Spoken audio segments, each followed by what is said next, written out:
રીપી e learning હબમાં બાળકો આપનું હાર્દિક સ્વાગત છે।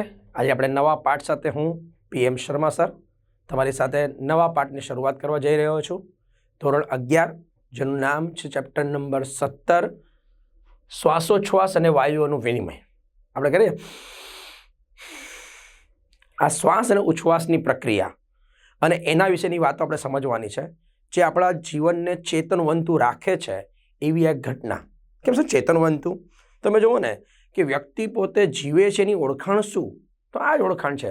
તરત નાક પાસે હાથ લઈ જાઓ, હા હવા આવે છે, હૃદય પાસે મૂકો, હા ધબકારા વધે છે, ઘટે છે, એવી માહિતી મળી જાય છે।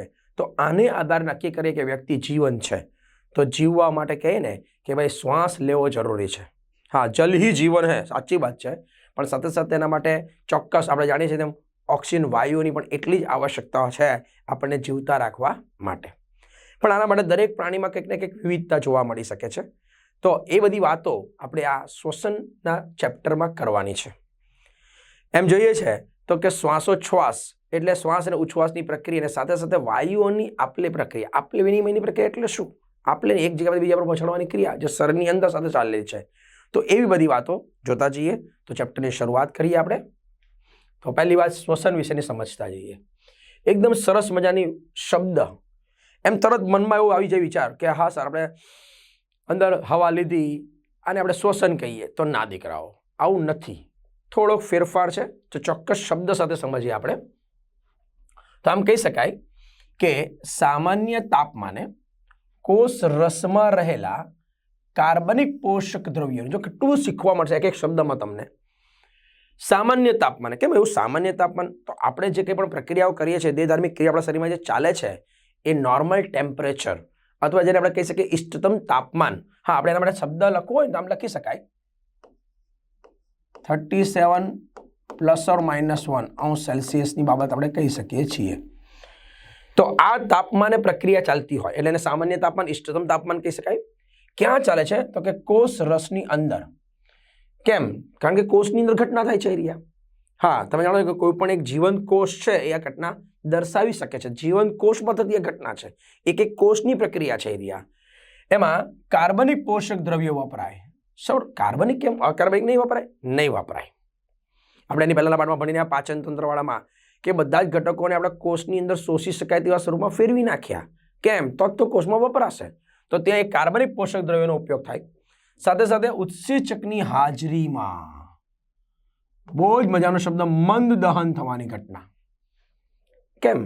તો આખી પ્રક્રિયા શરીરના કોષોની અંદર થતી હોય અને એના માટે જવાબદાર છે કેટલાક ચોક્કસ નિશ્ચિત ઉત્સેચકો। આ ઉત્સેચકો સતત કામ કરતા હોય અને એને કારણે શરીરના કોષમાં રહેલા કાર્બનિક દ્રવ્યો જે હોય એ વપરાતા હોય છે। અને તે બી કેવી રીતે વપરાય? તો કે દહન, બળે। આ બળવાની પ્રક્રિયા ખરેખર બે હોય। એકને આપણે કેવું હોય ને તો સક્રિય દહન કહેવાય અને બીજું મંદ દહન કહેવાય। સર બંનેમાં શું ફરક છે? તો જો બરાબર ધ્યાનથી જોજો, બોર્ડ પર તમારું ધ્યાન હોવું જ જોઈએ કે મંદ દહન અને સક્રિય દહનમાં એક નાનો ભેદ છે। એક ભેદ એવો છે કે જો દહન થાય કોઈ પદાર્થનું અને એને કારણે પ્રકાશ અને ઉર્જા, ઉષ્મા ઉત્પન્ન બંને થાય તો તેને આપણે સક્રિય દહન તરીકે ઓળખી શકીએ। અને જેમાં માત્ર ને માત્ર ઉર્જા ઉત્પન્ન થાય, ઉષ્મા ઉત્પન્ન થાય તો તેને મંદ દહન કહેવાય। આ જ્યારે અહીંયા આગળ શું થાય છે તો કે મંદ દહન શબ્દ વપરાયો, ઇટ મીન્સ કે અહીંયા આગળ માત્ર ને માત્ર ચોક્કસ ઉષ્મા ઉત્પન્ન થતી હોવી જોઈએ। હા, અહીંયા આગળ પ્રકાશ ઉત્પન્ન થતો નથી। અને તમે તમારા શરીરમાં જોઈ શકો છો, તમે ક્યાંય તમારા કોઈ કોષની અંદર કંઈ પણ તમને પ્રકાશિત દેખાતું નથી, કારણ કે ત્યાં તો ઓક્સિજન વપરાય જ છે, શોષણ થાય જ છે, છતાં પણ ત્યાં પ્રકાશિત ભાગ દેખાતો નથી। એ સાબિતી કરે છે કે અહીંયા આગળ મંદ દહનની ઘટના ચાલતી હોય છે। તો આ ખાસ શબ્દને પકડજો। આમ સામાન્ય તાપમાને કોષ રસમાં રહેલા કાર્બનિક પોષક દ્રવ્યોનું ઉત્સેચકની હાજરીમાં મંદ દહન થવાની જટિલ જૈવ રાસાયણિક પ્રક્રિયા। યસ, જટિલ જૈવ રાસાયણિક પ્રક્રિયા। કેમ? કોષીય રચના છે, શરીર કોષોમાં થાય, જૈવિક કોષોમાં થાય, રાસાયણિક પ્રક્રિયા ઉત્સેચકો થઈ વપરાયા છે, એટલે આને કહી શકાય જૈવ રાસાયણિક પ્રક્રિયા। તો આને આપણે શ્વસન તરીકે ઓળખી શકીએ છીએ। તો બાળકો એક શબ્દ તમે હવે સમજણ પડી છે કે શ્વસન કોને કહેવાય। હા, આપણે જે આ આપણી શ્વાસની ક્રિયા છે, આ શ્વાસની ઘટના છે, યાદ રાખજો, બરાબર છે. એટલે શ્વાસ અને ઉચ્છ્વાસ પ્રક્રિયા જુદી છે. આ કોષની અંદર થતી ઘટના તરીકે ઓળખી શકાય છે. તો આ શ્વસન કહેવાય. એવા બીજા પણ શ્વસનના પ્રકાર પાડી શકાય, જેમ કે આપણે આગલા પાઠોમાં ભણી કે ખાલી તમને યાદ કરાવી દઉં છું. એક છે જારક શ્વસન, કે જેની અંદર આપણે એવું કહી શકીએ, જારક શ્વસન માટે ટૂંકમાં લખી દો તમારા માટે,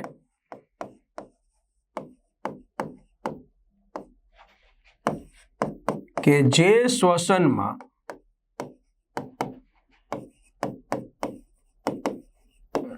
કાર્બનિક દ્રવ્યોનું ઓક્સિજનની હાજરીમાં પૂર્ણ દહન થાય અથવા તો પૂર્ણ ઓક્સિડેશન થાય,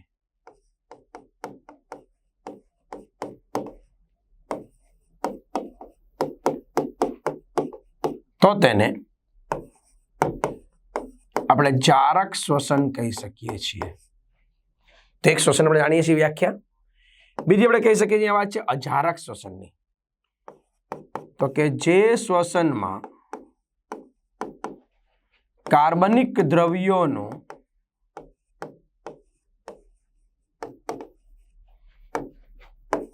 ઓક્સિજનની ગેરહાજરીમાં અથવા એમ કહેવાય કે એની અવેજીમાં, ગેરહાજરીમાં અપૂર્ણ દહન થાય કે અપૂર્ણ ઓક્સિડેશન થાય,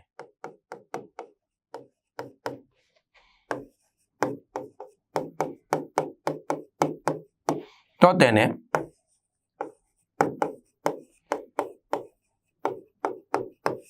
અજારક શ્વસન કહીએ છીએ. આ મૂળભૂત મુખ્ય બે પ્રકારના શ્વસન આપણે કહી શકીએ છીએ. હા, એક છે બાહ્ય સપાટીમાં થતું શ્વસન, એટલે ખરેખર એવું કહેવાય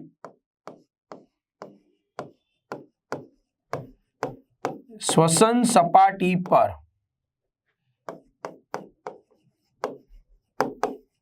વાયુઓની આપલે થાય, એક કંઈક અંશે સપાટી એ શ્વસનનો ભાગ કહી શકાય.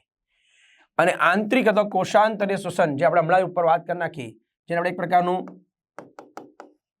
જૈવ રાસાયણિક શ્વસન કહીએ છીએ, એ જ પોતે કોષીય શ્વસન, કોષાંતરીય શ્વસન, આંતરિક શ્વસનના નામથી ઓળખી શકાય છે. તો આ મને ચોક્કસ નામથી આપણે આપી શકીએ છીએ. હા, એક ડિફરન્સ જરા સમજાવો તમને આગળ. આ બંનેમાં શું ફરક, મેઇન ફરક છે જરા જોજો બંને શ્વસનમાં. તો કે અહીંયા આગળ શક્તિ ન બને, અહીંયા આગળ શક્તિ બને. હા, શક્તિ એટલે શું આપણે જાણીએ છીએ, it is a ATP, adenosine triphosphate શક્તિ ચલન તરીકે કામ કરતા હોય તો એ બનતા હોય તો એ ક્યારે બને છે, આંતરિક શ્વસનમાં. પરંતુ જે બાહ્ય શ્વસનની રચના છે એમાં જોવા મળતું નથી. તો એક શ્વસનની સામાન્ય સમજણ આપી દીધી. હા, બીજું એક શ્વસન ખાલી સમજાવવા માટે તમને કહી દઉં. એમ કહી શકાય છે જીવરસીય શ્વસન. એટલે શું જીવરસીય શ્વસન એટલે? તો એમ કહી શકાય છે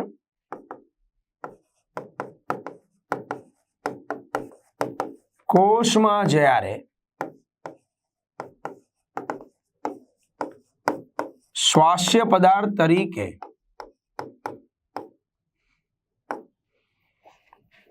પ્રોટીન વપરાય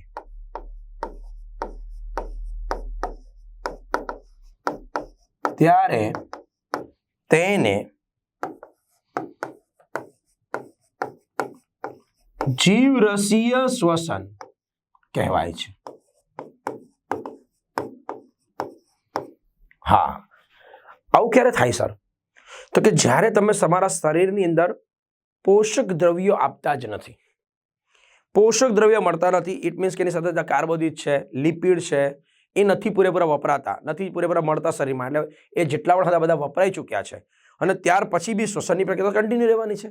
તો એવી પરિસ્થિતિમાં તમારા શરીરમાંનો જે પ્રોટીનનો ઘટકનો ભાગ છે, કોષોમાં જે 10 થી 15% ઘટક આવેલો છે, એ પણ વપરાઈ જાય. અને જ્યારે પ્રોટીન વપરાઈ જતો હોય છે ત્યારે એ તમારા શરીરમાં ખૂબ મોટું નુકસાન થયું આપણે કહી શકીએ છીએ. તો તે વખતે જે શ્વસન થયું કહેવાય, ખરેખર એને જીવરસીય શ્વસન તરીકે પણ ઓળખી શકીએ છીએ. થોડાક તમે એટલા માટે સમજો કે ક્યાંક કોઈ એમસીક્યુમાં એવો શબ્દ તમને આવી જાય ત્યાં તમે બાર બાર યાદ રાખી શકો છો, બરાબર છે. અને બાકી તમે અમારી સાથે જ છો, ને કંઈ પણ તમારા મગજમાં જે કંઈ પણ પ્રશ્નો હોય એ તમે 100% અમારી ચેનલના જે કંઈ પણ સબસ્ક્રાઇબ તમે કર્યું છે એની સાથે નોંધીને પૂછી શકો છો, તેનો જવાબ તમને મળશે. કારણ કે નામ શું છે મારું? તો મિસ્ટર શર્मा. यही कहता हूं मैं, शर्मा सर से क्या शर्माना, कभी भी कुछ भी पूछ सकते हो. ठीक है, ओके, आगे बढ़ते हैं. આ જે શ્વસનની ઘટના છે બાળકો, એ દરેકે દરેક પ્રાણીમાં જુદી જુદી ભાગો દ્વારા, જુદા જુદા રચનાઓ દ્વારા થતી હોય છે. ખાસ કરીને આપલેની પ્રક્રિયાઓ, વાયુઓની આપલેની ઘટનાઓ. અને એના માટે એક ચોક્કસ વિસ્તાર આવેલા છે. જરા બહુ જ મહત્વના કેટલાક એમસીક્યુમાં સીધા તમને પૂછી શકાય એવા ભાગને સમજાવતો જાઓ. એમ કહી શકાય છે પ્રાણી સમુદાય છે, અહીંયા આગળ એક ઉદાહરણ લખેલા છે, અને શ્વસનની સપાટી કોના દ્વારા આપલેની પ્રક્રિયા માટે રચના કઈ છે તે. તો એક છે પહેલી વાત, તો કે આપણે કહી શકીએ છીએ પ્રજીવ સમુદાયના સજીવો. તો એમાં થોડોક સુધારો અહીંયા આગળ અમીબા, પેરામિશિયમ જેવા પ્રાણીઓની વાત કરીએ, તેની શરીરની જે કોષ રસ પટલ છે એ જ આ કામ કરે. કેમ એવું? તો જાણીએ છીએ કે અમીબા જે હોય છે એ એક કોષીય રચના છે, અને એની વાતાવરણની આજુબાજુનો જે વિસ્તાર હોય છે ત્યાંથી ઓક્સિજન સીધું અંદર લેવાનું કામ કરે, ત્યાંથી સીધો CO2 બહાર ફેંકવાનું કામ કરે. તો ત્યાં આવી આપલેની ઘટના થતી હોય છે. તો એવી પરિસ્થિતિમાં કોણ કામ કરી રહ્યું છે? કોષ રસ પટલ કામ કરી રહ્યો છે. એ પ્રક્રિયા દર્શાવવા માટે, ખાસ કરીને શ્વસન માટે વાયુઓની આપલે કરવાનો જે વિસ્તાર એની પાસે છે તેમાં. બીજો વાત કરીએ સછિદ્ર સમુદાય, જેમ કે સાયકોન છે કે વાદળી જેવા પ્રાણી, એમાં પણ સેમ આવી પરિસ્થિતિ. કેમ એવું? કારણ કે આ છે ને, જાણીએ છીએ તેમ રચનાત્મક રીતે બહુકોષી, ઘણા બધા કોષોનું બનેલું છે, પણ ક્રિયાત્મક રીતે એક જ કોષી છે. એટલે એક જ કોષ દ્વારા બાળકો કામ થતું હોય છે, યાદ રાખી દેજો. ઓકે. ત્રીજા નંબર પર આપણે આવ્યા છે કોષ્ઠાંતરી સમુદાયના પ્રાણીઓ, હાઇડ્રા, જેલીફિશ, પરવાળા જેવા પ્રાણીઓ. તો એમાં જોવા મળી શકે છે દૈહિક સપાટી. કેમ? તો કે આ જે પ્રાણીઓ છે ને એમાં પેશી આયોજન શરૂ થઈ ગયું છે, અને એટલા માટે કોષીય સપાટી કામ નહીં કરે એમાં, પરંતુ શરીરની જે આખી સપાટી છે, દૈહિક સપાટી છે, એ આ કામ કરતું હોય છે. બરાબર છે. એ સિવાય ત્યાર પછીના પ્રાણીની વાત કરીએ, પૃથ્વીકુંભ સમુદાયના પ્રાણીઓ. ઉદાહરણ તરીકે પ્લેનેરિયા. આ પ્લેનેરિયા જે છે ને એ ખરેખર મુક્તજીવી પ્રાણી છે, અને મુક્તજીવી પ્રાણી હોવાથી એના માટે જવાબદાર અંગ આવ્યા છે દૈહિક સપાટી. પરંતુ એ લોકોમાં, એટલે કે પૃથ્વીભૂમિમાં જે કંઈ પ્રાણીઓ છે કોઈ સજીવ શરીરની અંદર રહેતા હોય, એટલે કે અંતઃપરોપજીવી હોય, તો એ પ્રાણીઓ, પર્ટિક્યુલર એવા પ્રાણીઓ અજારક શ્વસન કરે છે. હા, એટલે કે ઓક્સિજન વગરની ઘટના દર્શાય છે શ્વસન માટે. ત્યાર પછી સૂત્રકૃમિ સમુદાયના પ્રાણીઓ, ઉદાહરણ તરીકે ફાઇલેરિયા જેવા પ્રાણીઓ, એ પોતાની દૈહિક સપાટી દ્વારા કામ કરે. એમાં પણ યાદ રાખજો કે જે કોઈ પણ અંતઃપરોપજીવી છે, ટૂંકમાં લખી દઉં, એ લોકો શું કરે છે? તો એ લોકો પણ અજારક શ્વસન દર્શાવતા હોય છે. ત્યાર પછી આવે છે નુપુરક. હા, નુપુરક પ્રાણીઓ શું કરે છે આના માટે? આ જે પ્રાણીઓ છે મૂળભૂત રીતે બહુ બધી વિવિધતા શરીર રચનામાં છે, અને એ જ મૂળભૂત કામ કરે. ઓલરેડી તમે એના વિશે ભણીને આવ્યા છો, આગલા પાઠોની અંદર આખું અળસિયું આપણે યાદ છે. તો એના શરીરની જે ભીની ત્વચા છે એ કામ કરે. જો ભીની ત્વચા શબ્દ યાદ રાખો, જો ત્વચા પણ ઓપ્શનમાં આપ્યો હોય, ભીની ત્વચા પણ આપેલો હોય, તો તમારો પર્ટિક્યુલર જવાબ ભીની ત્વચા હોવું જોઈએ. હા, એનું એક કારણ છે કે જે શ્વસન સપાટી છે એ મુખ્યત્વે રીતે ભીની હોવી જરૂરી છે. તો એ ત્યાં આગળ કામ કરનારો ભાગ છે. ત્યાર પછી બહુ જ મહત્વનો મોસ્ટ આઈએમપી વિસ્તાર. આને બરાબર એટલા માટે બાળકો યાદ રાખો, આમાંથી એમસીક્યુ બનતા હોય છે. અને એમાં સંધિપાદ સમુદાયના પ્રાણીઓ.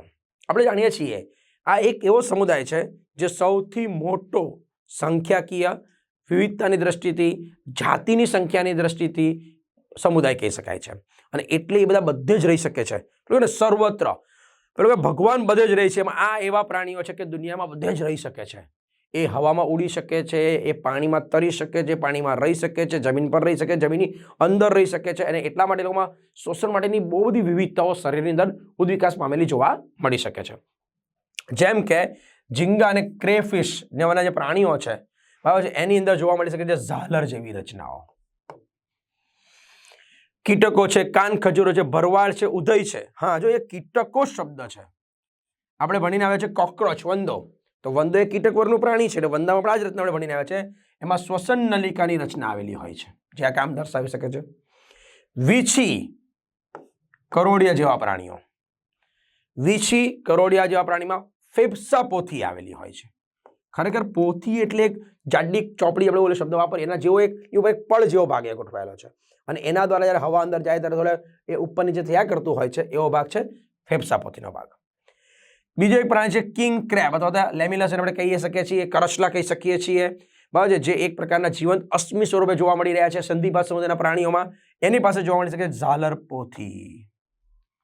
હા, આ યાદ રાખજો, જો બધા જ પ્રાણીઓ સંધિપાદ સમુદાયના જ છે, પણ પર્ટિક્યુલર પ્રાણી માટેની વિવિધતા જુદી જુદી છે, એ ખાસ. હા, જ્યારે તમને એવું પૂછવું છે કે સંધિપાદમાં શ્વસન માટેની વ્યવસ્થાઓ કઈ કઈ છે, તો આ બધી જ વ્યવસ્થા કહી શકાય છે.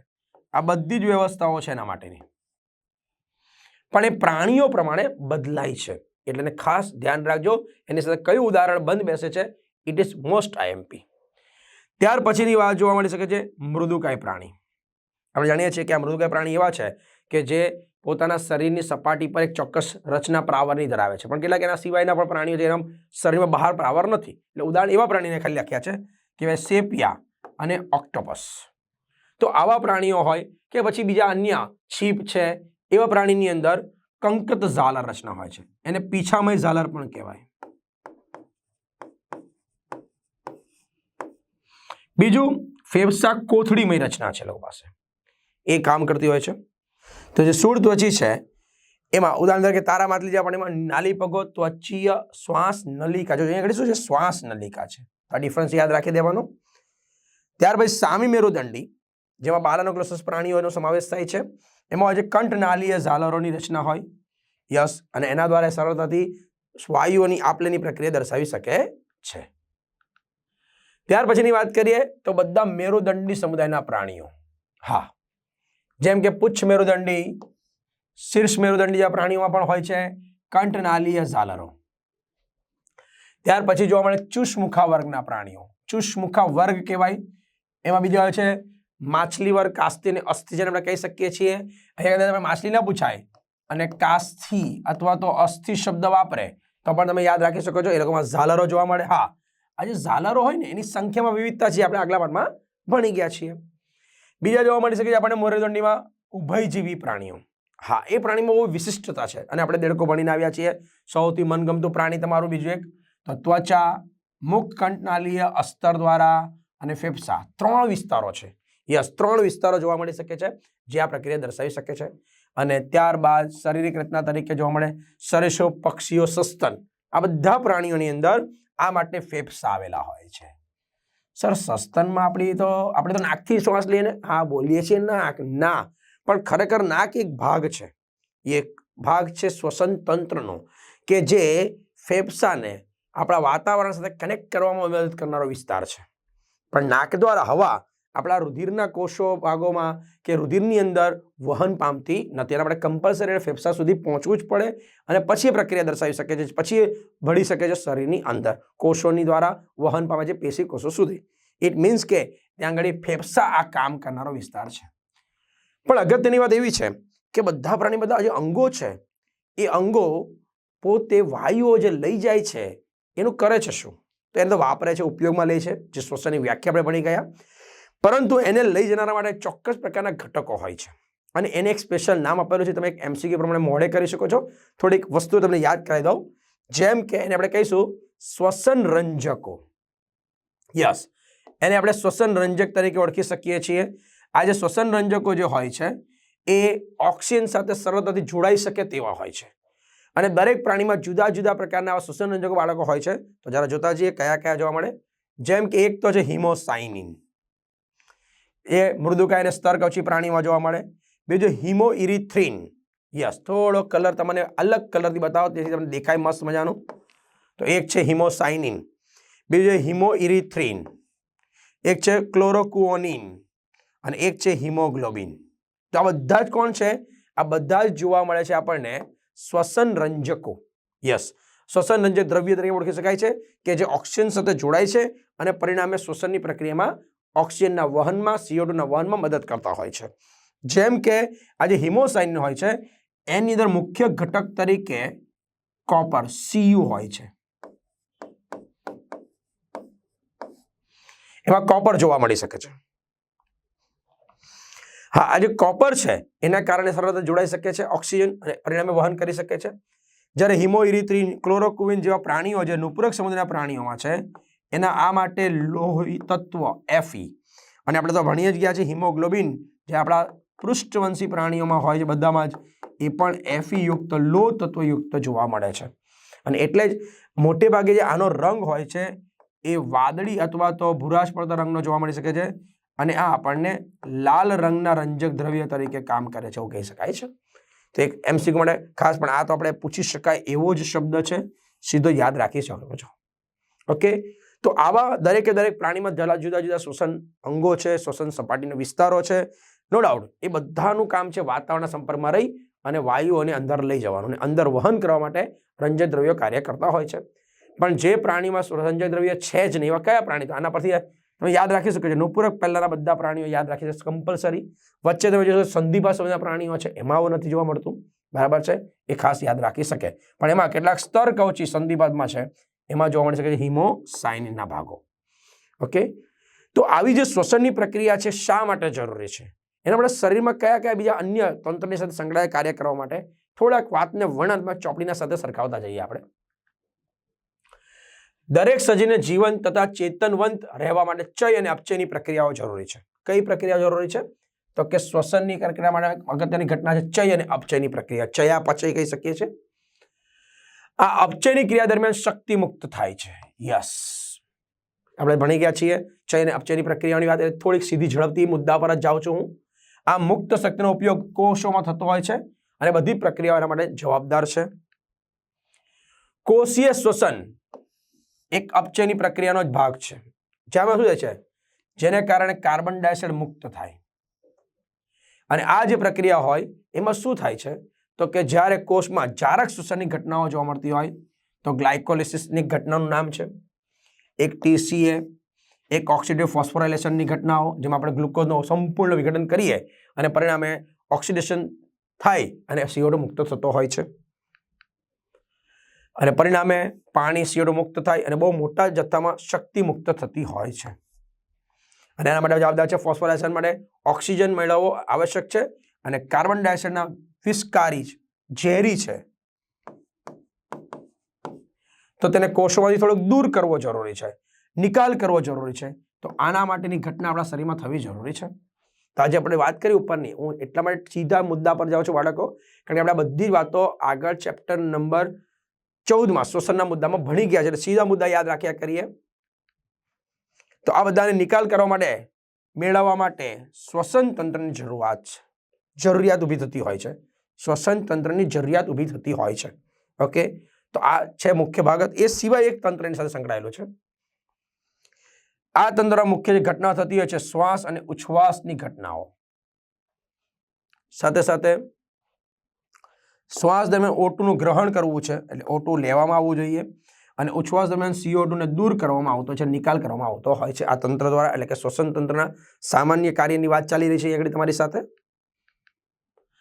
આ રીતે વાતાવરણના ઓક્સિજન અને કોષ દ્વારા ઉત્પન્ન CO2 વિનિમયના પ્રક્રિયામાં શ્વાસોચ્છ્વાસની ઘટના તરીકે આપણે ઓળખી શકીએ છીએ, જે સામાન્ય શ્વસનની ઘટના સાથે સંકળાયેલી પ્રક્રિયા કહી શકાય છે.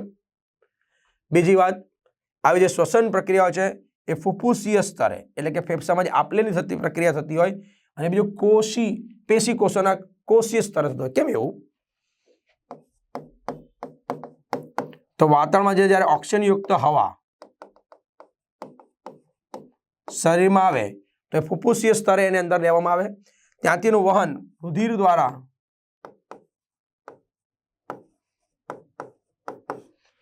ચોક્કસ પેશી કોષોના કોષીય સ્તરે થાય, અને ત્યાં ઓક્સિજન લેવામાં આવે અને CO2 એને પરિણામે મુક્ત થાય. એ આ રીતે વહન પામે, પાછું વહન પામીને પાછું વાતાવરણમાં CO2 યુક્ત હવા મુક્ત થતી હોય છે. તો આમ આખી ઘટના એક સરળ રીતે જોવા મળી શકે છે શરીરમાં. આ બધા માટે જવાબદાર કોણ છે? તો કે આપણા માટેની ચોક્કસ શ્વસન સપાટીઓ. થોડાક વિશિષ્ટ મુદ્દાને જરા જોતા જઈએ. આમાં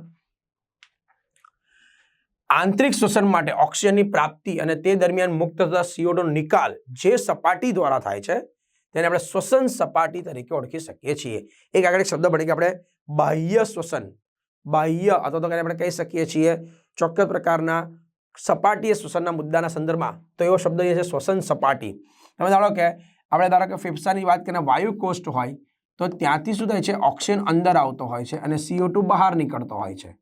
તો જ્યાં આવી આપલે થતી એ જગ્યાને શ્વસન સપાટી તરીકે ઓળખવામાં આવે. એની બી કેટલીક લાક્ષણિકતાઓ છે.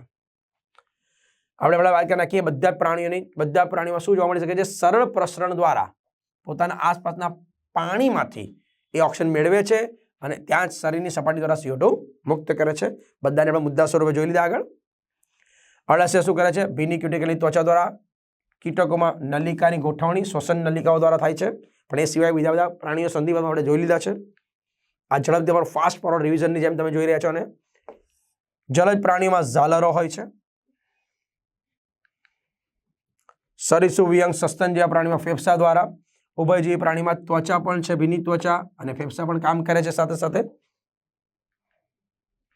લક્ષણો ખાસ આને જરા જોજો. શ્વસન સપાટી પાતળી, ભીની, સિગ્ન, વિસ્તૃત અને વાતાવરણના સીધા સંપર્કમાં હોવી જોઈએ. યસ, શબ્દ જરા પકડો બરાબર. એક તો કમ્પલસરી પાતળી હોવી જોઈએ. કેમ સર એવું? કારણ કે જો એ પાતળી હોય તો જ વાયુઓની જે આપલે થતી હોય એ શક્ય બની શકે છે, વહન પ્રક્રિયા શક્ય બની શકે છે.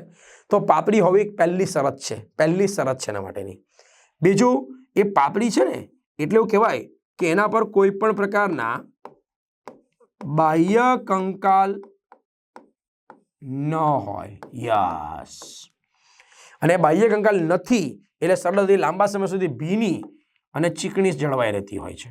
હા, ચીકણી એટલા માટે સિગ્ન શબ્દ જે છે એ ચિકાશયુક્ત ભાગ. તમે જોવો છે ને કે તમારો હાથને તમે ખાલી ભીનો કરી દો, નહીં લૂછવાનો, રૂમાલનો ઉપયોગ નહીં કરવાનો, રવા દેજો, થોડીક વારમાં એ સુકાઈ જશે. પરંતુ જો તમે તેલ લગાડી દો અને પછી હાથને ભીનો કરો, પછી રવા દો એમ, તો પણ એ ભીનો રહેશે. એટલે કે જ્યારે એ ભાગ સિગ્ન ચીકણો હોય તો એ લાંબા સમય સુધી ભીનો રહી શકે છે. બસ અહીંયા શ્વસન સપાટી પણ એટલે સિગ્ન હોવી જોઈએ, એટલે ભીની હોવી જોઈએ કે જેને પરિણામે એ લાંબા સમય સુધી ભીની રહેશે તો એમાં પદાર્થો એટલે કે ઓક્સિજન દ્રાવ્ય થઈને અંદર પહોંચી જશે. એટલે દ્રાવ્ય ઓક્સિજન થઈ જાય એટલા માટે સપાટી ભીની હોવી જરૂરી છે. વિસ્તૃત કેમ? કારણ કે એક સાથે એટલે જ્યારે વધારે પ્રમાણમાં વાયુઓને ગ્રહણ કરવા છે, ઓક્સિજનને ગ્રહણ કરવા છે તો એ સરળતાથી કરી શકે છે. બીજું, વાતાવરણના સીધા સંપર્કમાં હોવા તો જરૂરી જ છે. તમે આપણા શરીરમાં ફેફસા અંદર તરફ આવેલા છે અને એટલે ભગવાને શું રચના બનાવેલી છે તો કે નાકનો ભાગ બનાવ્યો છે. હા, નો ડાઉટ. આપણે ભણશું કે નાકને પછીની ભાગ કંઠનળી છે, શ્વાસ નળી છે, શ્વાસ વાહિની છે, બધા કનેક્શન બધા એક પાઇપલાઇન આપેલી જ છે કે જેને કારણે છેક વાયુ અંદર સુધી પહોંચી શકે છે. તો એ વાતાવરણના સંપર્કમાં રાખવામાં મદદ કરી શકે છે.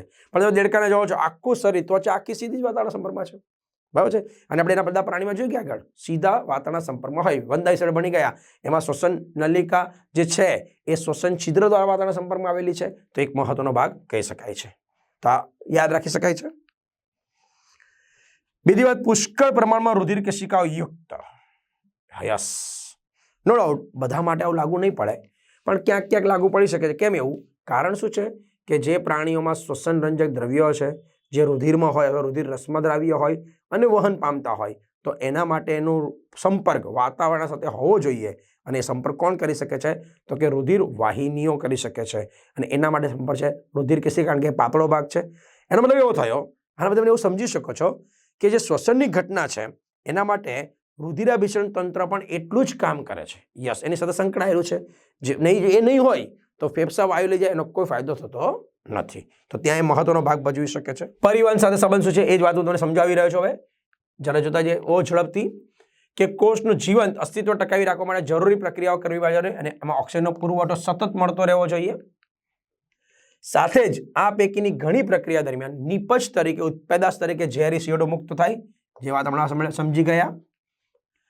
આવા માનવીના શરીરમાં ઓક્સિજન પૂરો પાડો, CO2 ને દૂર કરવું, એના માટે શ્વસન તંત્ર તો કામ કરી જ, પણ સાથે સાથે પરિવહન તંત્ર પણ, રુધિરાભિસરણ તંત્ર પણ કાર્ય કરતું હોવું જરૂરી છે.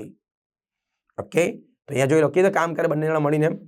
તો શ્વસન તંત્ર જે છે તેમાં વાયુઓની વાતાવરણ અને રુધિર વચ્ચે આપલે થાય તેવા અંગો હોય છે, જેમ કે ફેફસા સાથે સંપર્કની વાત છે. અને પરિવહન તેમાં રુધિર વાયુઓનું ઓક્સિજન કે CO2નું ફેફસા અને પેશી કોષો વચ્ચે વહન થાય. જો આ બહુ બે વાક્ય મેં અલગ કલરથી છૂટા પાડીને તમને બતાવ્યા, કારણ કે તમે એને યાદ રાખી શકો છો કે શું કામ કરે છે. તો વાતાવરણ અને રુધિરની વચ્ચે આપણે કરવી છે મારે, તો ત્યાં કોણ કામ કરી રહ્યો છે? શ્વસન તંત્રનો ભાગ. પણ મારે ફેફસા અને પેશી કોષો વચ્ચે આપણે કરવી છે, તો ત્યાં કોણ કામ કરી રહ્યો છે? પરિવહન તંત્રનો ભાગ, એટલે કે રુધિરાભિસરણ તંત્ર કાર્ય કરતું હોય છે. આમ એકંદરે વાતાવરણ, રુધિર અને કોષો વચ્ચે વાયુઓની આપલે શ્વસન રૂપે થાય છે. યસ, શ્વસન દ્વારા ઘટના થયેલી જોવા મળી શકે છે. તો એ બહુ સરળ મજાની સમજૂતીની આપણે વાતો કરી દીધી. તો આગળ આપણે એક વાત બાળકો પૂરી કરી કે જેમાં આપણે શ્વસન કેમ થાય, કોના દ્વારા થાય, કયા અંગો દ્વારા થાય અને એના માટેની પ્રક્રિયાની વાત સમજણ પડી ગઈ. તો અહીંયા આગળ આપણે એક પહેલા ટોપિકને પૂરો કરે છે, ત્યાર પછી આપણે નવા ટોપિક પર આગળ વધતા જઈશું. ઓકે, અમારી સાથે બન્યા રહેજો.